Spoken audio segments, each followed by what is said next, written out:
Broadcasting from the business capital of the world, this is the Podcast Business News Network. And welcome back, everybody. This gentleman certainly says it like it is, and he is somebody who has made many changes in his life decades back, starting a very successful business, a family business with wonderfully delicious and healthy Greek foods made in the Mediterranean artisan style.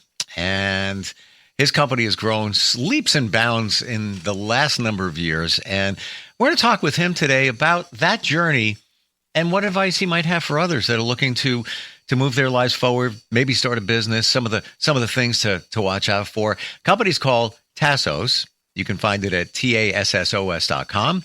That's his name. Yeah, he puts his name on the business. Tassos Chronopoulos is back with us. How are you today, sir? How you doing? I'm doing fine. How are you? Very well, very well. Love having you on here. It's so grounded, so warm, and so passionate about the foods that you make, the business that you've created.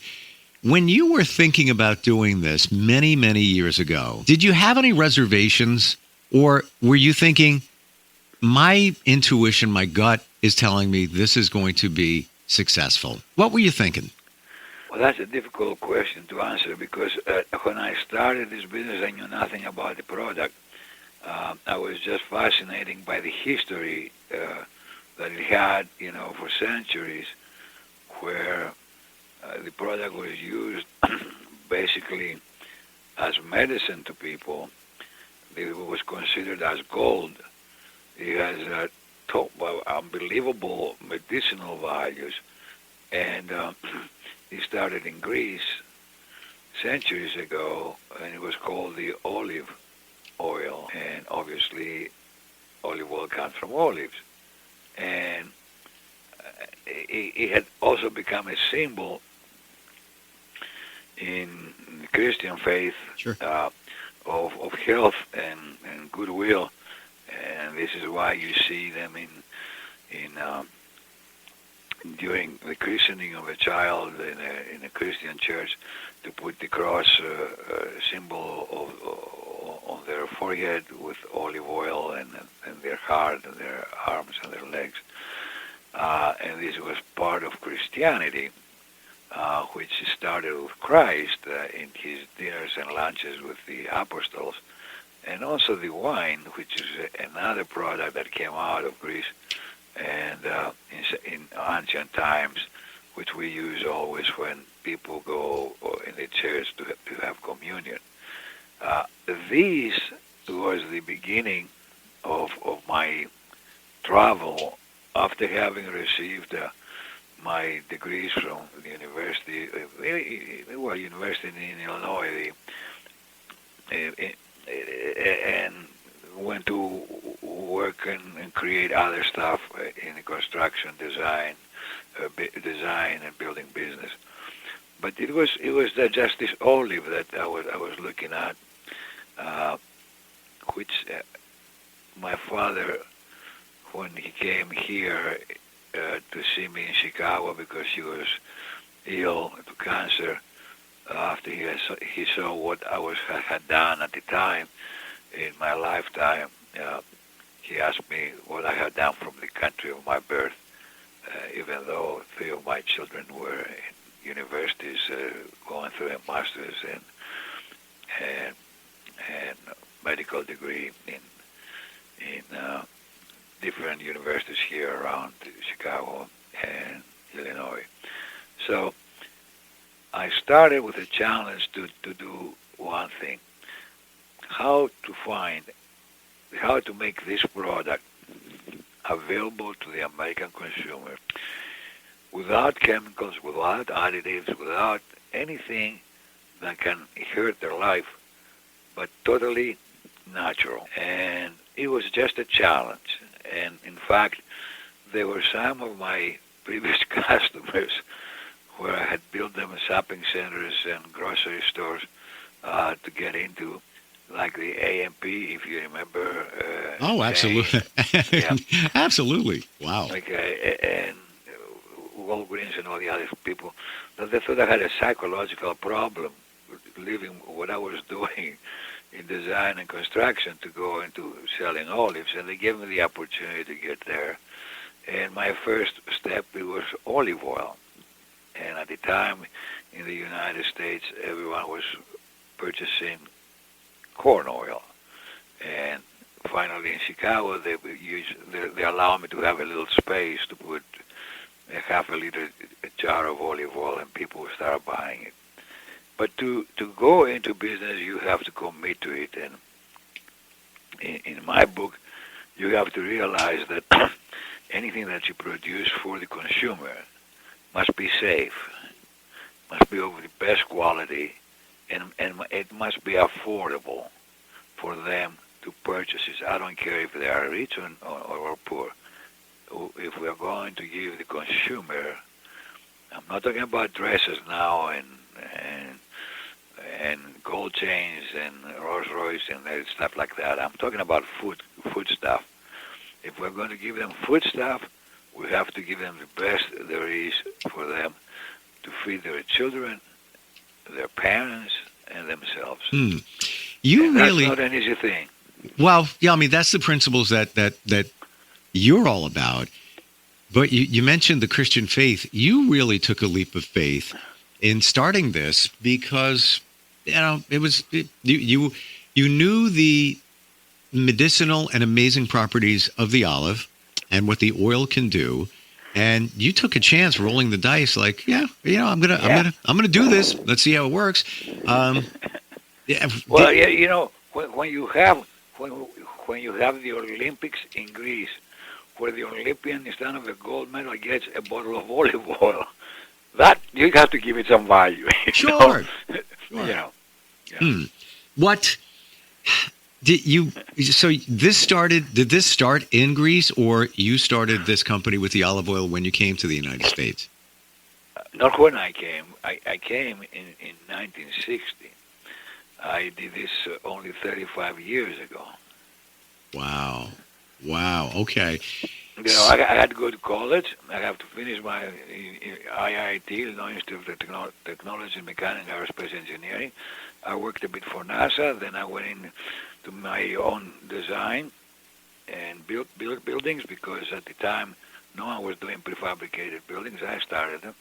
Did high-rise buildings in Philadelphia. We built a 350-room hotel in less than a year with a 4-story garage. So it became, AT&T stations all over the country, where they were in telephone station I'm talking about, where they were in desert areas and you couldn't find nothing to build. So I had a good life. But it was my father who said to me, "What have you done for Greece?" I left when I was, 19 years old. I'm 85 now. So what we are talking about is that, he did not, even though he liked and approved what he saw, I guess he was jealous or whatever he was, saying to me, "Why don't you do something from the place that you were born?" And he was real, and what he was saying to me, we are 3,000 years country or whatever that we are, and we have done nothing yet. And when I got involved, nobody knew that Greece had olive oil or olives in the United States, and it was hard to get to the business. It was not easy, because Spain and Italy have been here for centuries. And I was coming out from nowhere. You really, you honored your father's suggestion and your country, because this is what it's all about, right? Well, no, it's not altogether this way. You will not understand what I'm saying, but I have to say it. The country that gave me everything in this world was this country. Allow me to go to school, no matter the difficulties that I had because of my color being a little darker than everybody else's. But allow me to be who I am and do what I'm doing. And I have taken it as my responsibility and my family's responsibility to give back to the American consumer, to the American people, something that will help their health and enjoy eating it or using it. Olive oil cleans up your veins, helps your heart, takes the fog out of your brain and makes you feel like you are 50 years old while you are 85. The olives are the mother of the olive oil, so you can have them, for your drinks, for your in your salads, as an appetizer, whatever you want to do, and you can enjoy them. And the product that we'll be giving to the people, like the Kalamata olives, which are produced only in Greece, they are in olive oil and red wine, vinegar, and you can use it for a salad dressing. Nothing in our jars you throw away. At what point did you decide to start offering all other types of products outside of olive oil?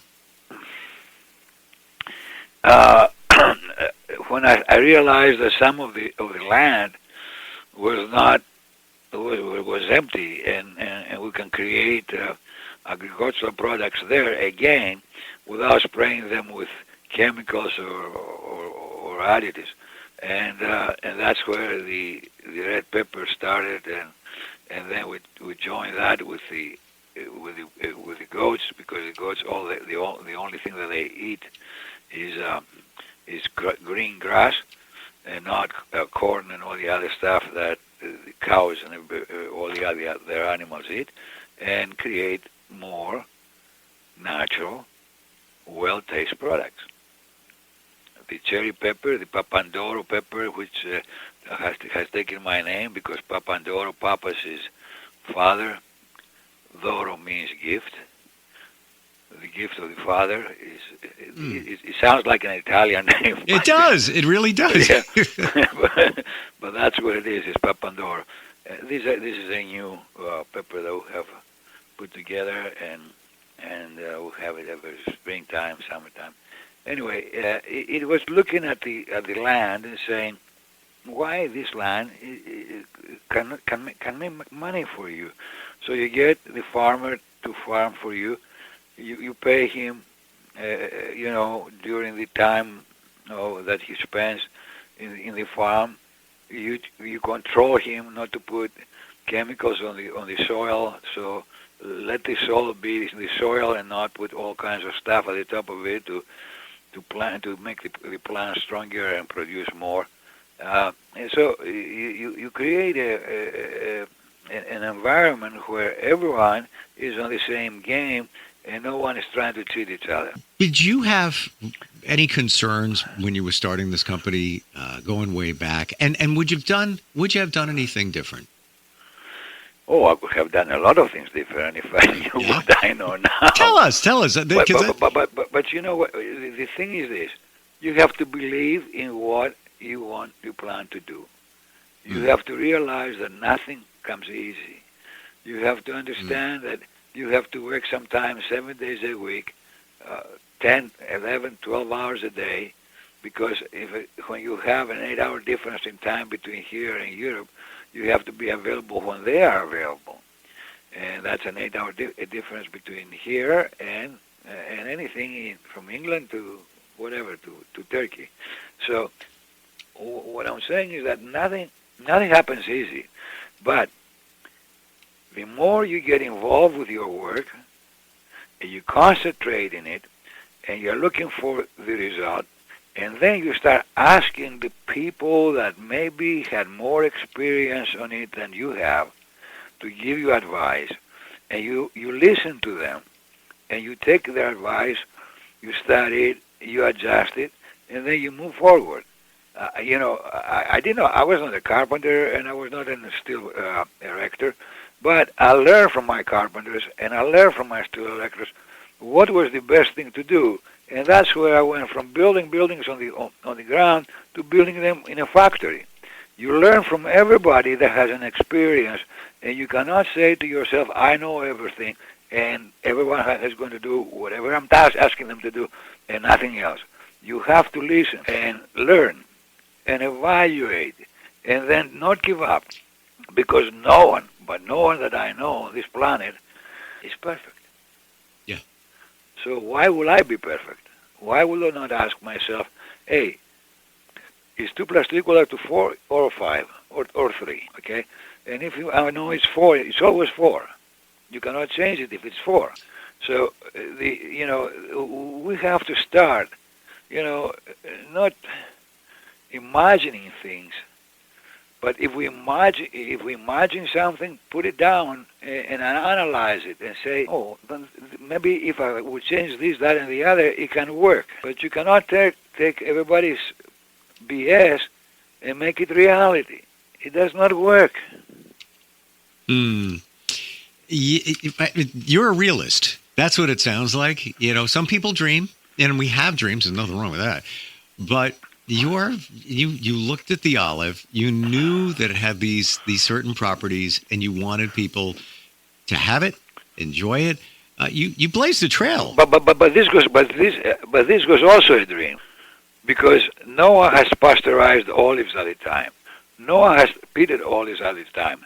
No one has stuffed olives at the time. No one has hand-stuffed, double-stuffed olives at the time. And no one, even though he helped design the equipment to pit the olives and stuff the olives, will say, no, I'm not going to use equipment to do this because I'm going to pollute the air. I'm going to use people to do that. And I'd rather pay people and machines. There are things that you have to imagine, do it, and then when you start doing it, cut it down if you think that by doing something you heard something else. So to me, polluting the air and damaging the air by using gas machines to pit and do all this stuff, it was unacceptable, because this is a planet that we live on. So I went into hand stuff, check the olive to be if it's pitted or not, and get the things done without the use of equipment, but mostly use of people. And you know what? You can take people that maybe they cannot walk, but on a wheelchair they can sit and they can work and they can make money for themselves and their family. We have to look at the human being, and we have to say, how can we use this human being so that he can be proud of himself and not sit on the sidewalk asking for money to eat or sleep, Sure. So we have to be friends to the human species, not competing with each other and hurting each other. Well, you've told us before that the people that you work with for your products, it's you try to minimize the amount of machines that are used, and it's manpower, it's people power that gets it done. Absolutely. Did you have fear at some point as you were moving your company along? I have fear every day. Do you? Oh, I am competing against the biggest giants in the world, man. It's not. It's not easy, because what's happening is that in general, the new generation, let's say, of buyers, does not have the understanding of anything that he's offered. He's not even asking how it's done. We used to take the buyers and bring them to Greece to see the operation. Now you cannot find anybody that is willing to travel to see how things work, so he can get a value of what he's buying. The internet and everything else have simplified people's life, and it has taken the interest away from them. Is how much it costs. Wow. How soon can I get it? And this is what it is, But if you can take people to see, what happens to when you harvest the olives by hand and when you harvest the olives by machines, where most of them fall, on the ground because the net cannot hold all of them, and they pick up the dirt and everything else. It's a different game. It's a different. We live in a world that is all confused right now, and they believe more in lies than they believe in the truth. How many movies have you seen lately that they are singing music moves with music or dancing or fun, comedy. It's who kills what? Everybody's killing each other. You're right. As you're saying that, I'm thinking about it. I'm like, well, what's been popular lately? Let me see. You don't see that, and you hear just about the negativity and rarely about the positivity. In our society, and it's so sad. Absolutely, you cannot hear music that has some warmth, and you hear boom, boom, boom, the drums beating each other. Your brains are confused. We have changed society from the 60s to the 20s. The 40 years it has been very, very different. And forget about 2025. It's every year, rather than being nostalgic to hear something beautiful, something that can allow you to relax rather than get you to jump up and down, is not there anymore. Yeah. I find myself, and I don't want to date myself here, but going back to songs that came out in the 70s that had such meaning, and I'm going to share this. I don't know if you know the song. It came out in 1973. It was by the band Chicago, and it's called "I've Been Searching So Long." And when I was a kid, I would hear that song, and even up until the other day when I heard it, I would think it was about searching for a relationship, searching for love, and finding it. Yeah. I've been searching so. It's not. If you listen and look at the lyrics, as I did the other day for the first time since I was a kid, it's about searching for an answer within yourself, basically finding out who you are. And when I saw it, I teared up. I was like, oh my gosh, I can relate. What a great song. These were songs that they have meaning, Frank Sinatra's "I Did It My Way" allows you to get stronger and try to do it your way. I mean, there were so many beautiful songs that we had that you could use as a guide. Yeah, and that song, I forget how good it is. My Way. When I hear it, and sometimes you hear it at a wedding, or you don't normally just put it on, but there's just something about the energy, the message, the lyrics that come out of that song that just, for lack of a better description, move you.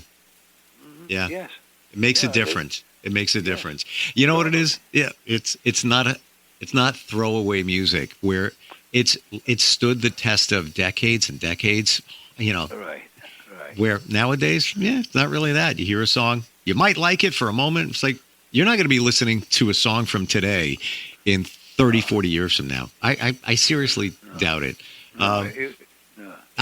We're just about out of time. Tassos, wonderful talking with you. Yeah, I never asked you this question. Final question here. Everybody's name typically has a meaning. Tassos, what does that mean? Okay. You got me now. It is the short for Anastasi. Anastasios, Tassos.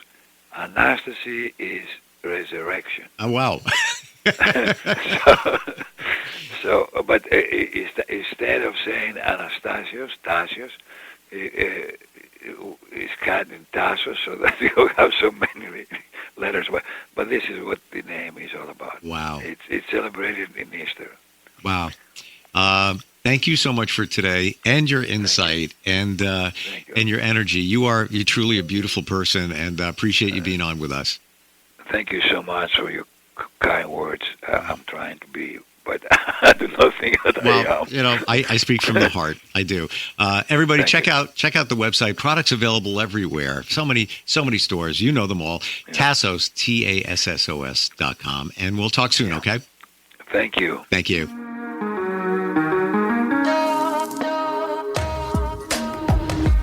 Broadcasting from the business capital of the world, this is the Podcast Business News Network. When I was little, I didn't talk for a long time. I liked things to always be the same. Anything new or different would scare and upset me. I was very sensitive to lights and sounds. It was almost like I had bigger eyes and ears than everyone else. So I built secret hiding places where nothing could get in. I didn't like looking people in the eye. It made me feel uncomfortable. I'd throw big tantrums over little things like when my socks didn't match. Sometimes I'd do the same things over and over. Until one day, I found out I had autism. My family got me help. Slowly, I learned how to live with it better. You can see signs of autism in children as young as 18 months. Early intervention can make a lifetime of difference. Learn the signs at autismspeaks.org/signs. Brought to you by Autism Speaks and the Ad Council.